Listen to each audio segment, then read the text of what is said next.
Good morning, my dear students. I am Aman, your English teacher.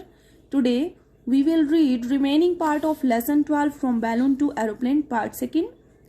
Before starting our today's work, I will tell you the summary of previous parts of this lesson. Let's start.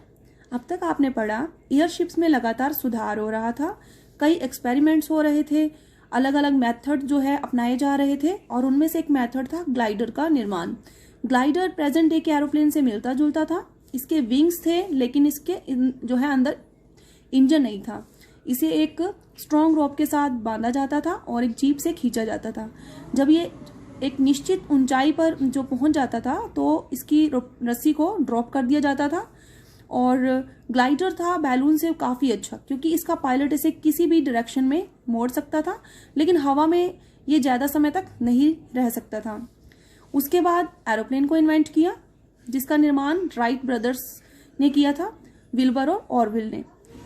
इन्होंने क्या किया, एक machine का निर्माण किया bicycle shop पे। ये cycle builder थे और इन्होंने उस मशीन के अंदर 2 प्रोपेलर्स और गैसोलीन इंजन को फिट किया। उसके बाद इसमें लगातार इम्प्रूवमेंट्स की। उन्होंने अपनी इम्प्रूवमेंट्स को तब तक जारी रखा जब तक कि उनकी मशीन उड़ने के लिए रेडी नहीं हो गई। Now let's start today's work.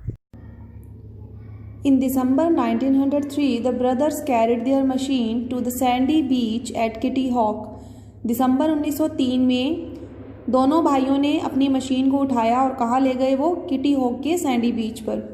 Who would go first in the plane? Plane में पहले कौन जाएगा, ये डिसाइड करने के लिए क्या किया? They tossed a coin and Wilbur won.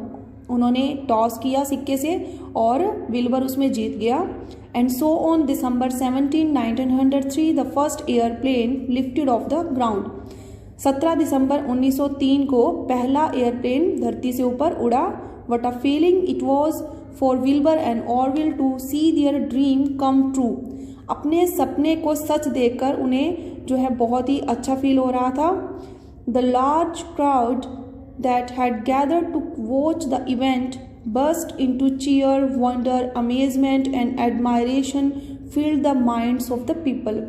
लोगों के दिमाग जो है, उनके दिल प्रशंसा से, खुशी से, आश्चर्य से भर गए थे और वो उनकी जो है भीड़ जो है इस इवेंट को, इस घटना को देखने के लिए इकट्ठी हुई थी।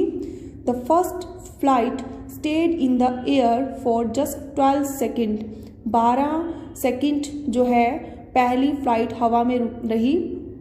It was a small flight, ये बहुत छोटी सी उड़ान थी, but it was an important event in the history of aviation.